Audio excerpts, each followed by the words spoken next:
everybody, and welcome to Wine Library TV. I am your host, Gary Vaynerchuk, and this, my friends, is the Thunder Show, aka the internet's most passionate wine program.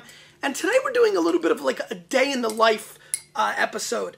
I had a whole different kind of episode planned for today, but something really cool happened. And you'll see why I just opened that in a minute. I had the pleasure of having Stan and Steve from Life Wine Company and actually from Volta in Napa come in here for a noon meeting. Just some guys that wrote in, big fans of what you do. We're starting a new wine thing. We have a couple questions. And really, fundamentally, two of the most awesome guys I've ever met. Really loved them. They really were down to earth and really had a lot of passion for the wine industry. This was their first effort, the Volta 2005 Napa Cabernet, which comes from Howell Mountain. Only 291 cases are produced. And, you know, it's funny, a lot of people, I haven't met with a lot of wineries like this recently because, you know, to be honest with you, I'm very spread thin. I've got a lot of different things going on, traveling like crazy when I'm here. I want to talk with a team in meetings, taping, doing the Ustream, Twittering, and trying to bog down on my emails. So the days of me meeting with wineries and the people behind the wines at Wine Library have become very far and few between, where that was my whole career from 1998 to 2003. And I missed it. I had a really enjoyable time with these guys, and really sweet guys who really care about making great wine, it seems like. And we had a great time. And you know, I kind of let them go, and I said, you know what? Why not do like a little day in the life? Like, what would have happened if we weren't taping? What would have happened is we would have popped the wine just like this, and this happens so much. No decanting, no this. Pour it and taste it and evaluate it and make a buying decision, Mott. I mean, that's really what a lot of people do. Now, a lot of wineries that are watching now have said, no, we would open it. And a lot of people do. Plenty of times I've had wines that have been already opened and breathing. But many a times throughout my career, it would be a pop and pour situation. And this is a $60 retail wine. Again, did I mention only 291 cases? Very small production.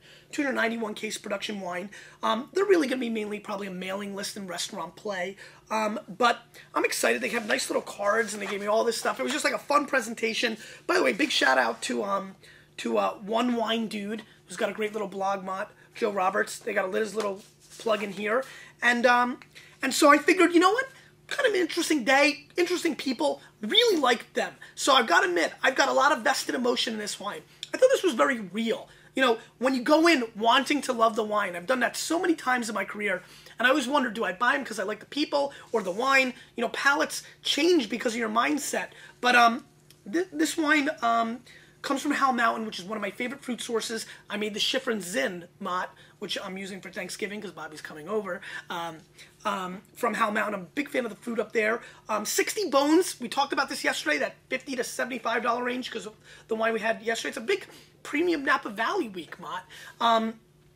But 60 bones, and they were kind of like, well, a lot of people have been telling us that we're value at $60. And I kind of interrupted them and said, guys, there's no such thing as a value-driven $60 Napa Cab. We have great dialogue. So good peeps. I want to evaluate their wine. This is kind of taking me out of the realm of buying the wine on a heavy level because I wouldn't put it on the Thunder Show. But I thought it'd be interesting for you guys to kind of see a little behind the scenes of like people coming in, dropping off their bottles, tasting the wines, and let's see what's going on here. I don't know.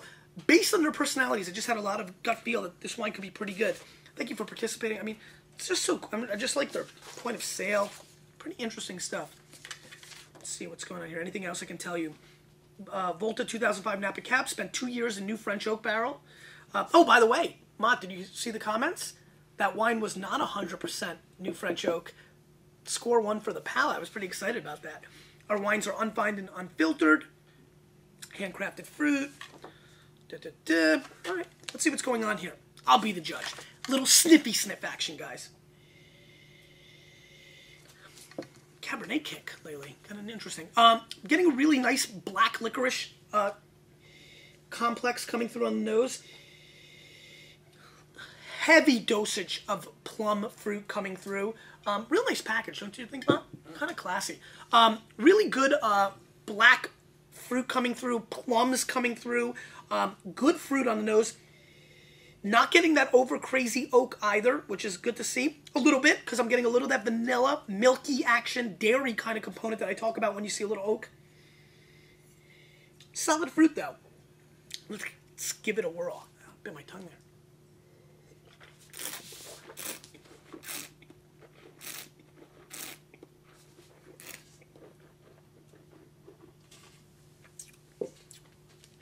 Heavy concentration of fruit. Very big on the palate. Very tannic and tight.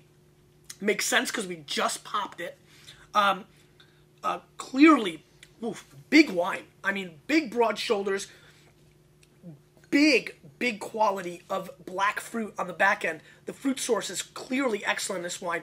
I do taste a hint of the alcohol. 15% alcohol. It does get a little big boy on you. And I don't mean big boy from Outcast. Very solid stuff. Purple type wine. Look at the purple we're in today. You know, that big inkiness, big structure, good dark chocolate flavors coming on. I really like the guys, and that probably does impact me a little bit. But as you could see yesterday, I love this, and I'm willing to call it like I see it. This wine has a lot of lusciousness, good fruit. Reminds me a little more of the 06 yesterday than the 05, which, as any of the daily viewers, that watch the Thunder Show know, that's a good thing. Let me give it one more shot.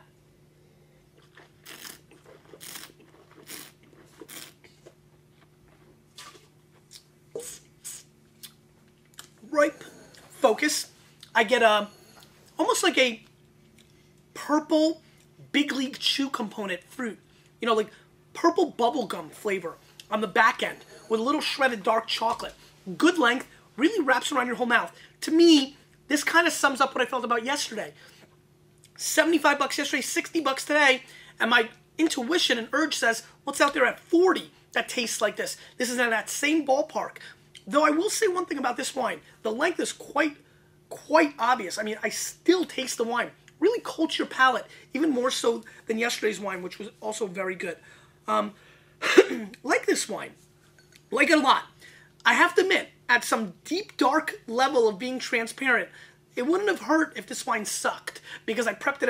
I mean, the guys are amazing. If you ever get a chance to meet these guys, really great human beings. I kind of like the fact that, and I think they liked me too, and I think I kind of like the fact of coming in here and giving it an 85-point score. That was kind of the romance of doing this show today, because to be like, I told you I'd keep it real, but we're not going to be able to do that, because this wine really does bring some serious thunder. Mott, too big for you? No, it's not. Interesting. Did you get the tobacco? I'm not getting a lot of tobacco. I didn't get it yesterday. Yeah, I might be off of tobacco. You did get, but you got the tobacco in the beginning. It tastes like in the middle. What I really sense is like some really good herbaceous, like black tea, green tea kind of thing coming across on the nose. That's better. Is that a little bit more of where you're going? I get that a little bit, and I'm getting it as it opens up. Again, way too early. I mean, Mott, really, we should be decanting this for an hour or 2 or 3 or 4. How's the beer come across? Not bad. Not bad, right? I mean, if they win this week. Mott, if they beat the Titans, they're going to be hot. They'll probably beat the Broncos. I mean, then we got, San Francisco, Seattle. I mean, it could get real scary up in here. You need a power running game. We have a power running game. No, a real power. Well, not like yours. I've got to admit, not like yours. But I'm telling you right now, we have a big-time running game. Thomas Jones is the #1 rusher in the AFC. I love Thomas. He's having a big-time year. He's a fullback in front of him, though. Tony Richardson kills people. We run the ball. And we're going to find out this weekend, because these Titans are tough. So we'll find out what you guys did. I watched the whole game. Very impressive. All right, back to the wine.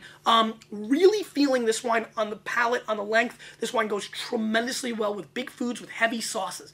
This is the kind of thing you can have like a real big blackberry sauce ostrich kind of thing going on. You know what I mean? Like just really dense, thick, your heart might stop. It's too thick, kind of like just over the top, hedonistic meals.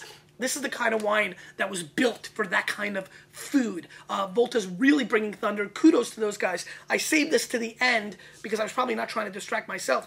Kudos to them. They also just got a very big 92-point score from the Wine Spectator. Yesterday, I thought Laube was on point. I think James Laube is on point again. I think that... Oh, but look at this. This is funny. They called him James Lauber. Move in there.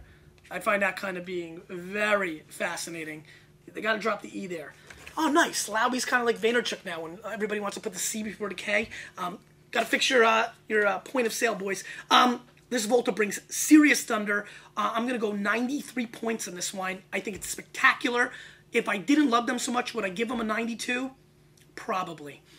Really well made, good structure, and to me, at 60 bones, Very well played. If this was a $45, $42 cab, this would remind me of some of the vintages of Altamira, Staglin, Peter Michael years past when those wines were in that price point. It's got that kind of pedigree, great fruit. Again, if this is a $48, $49 wine, I'd be screaming and yelling at everybody around now saying, this is what you want to buy from California. 60 pushes it a hair higher than I'd like to see it. However, it is a clear indication by their passion in the room and, you know, who cares how passionate you are? You got to have the chops. I talk about that a lot. The chops in the bottle. That this Mott, do they have it? VoltaWine.com. Mott, link it up. We rarely tell you that you have to join a mailing list. 291 cases. I don't see them growing super fast. This is a mailing list you're going to want to be a part of, I think, in my opinion. This wine doesn't cost you anything, so sign up. Let me just try one more time because it takes you 3 minutes to sign up for a list. I don't want to waste the Vaynerchuk's time on.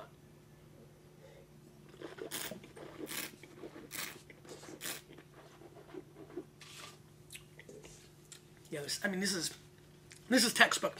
If you love Cabernet, you're gonna love this wine. I mean, it's made for you. It gets a little boring for me, just a hair. That's why it doesn't, you know, wine like this that's so well made doesn't get 95, 96, 97 for me. Whereas a great Brunello will. Just the second, third tier flavors. But this is extremely well made. I love the buttered chocolate on the back end palate is what I would call it. Buttered chocolate. It's that oak coming through. Happy birthday to Pedro Alonso. Big ups, PA. Happy birthday to you. And this was fun. Kept it simple. One wine. Mott, when you pump out 600 shows, you got to have different approaches. Kind of fun. Showing people the kind of things people bring me and their business cards. Steve and Stan are excellent people. If you get a chance, email them. Go and visit them. They seem very social and share a bottle of wine with you. I think they would do that. Really like this wine. Like the wines yesterday, too. I mean, Napa Cab starting to hit my radar. Mott, you know what? It might be time for a Napa Cab blind tasting again. Might be time for that again. Yeah. Question of the day. What Napa Cab have you had between $25 and $50 that you've really liked? I'd like to see some names. Curious. Gotta be honest. You, with a little bit of me, we're changing the wine world.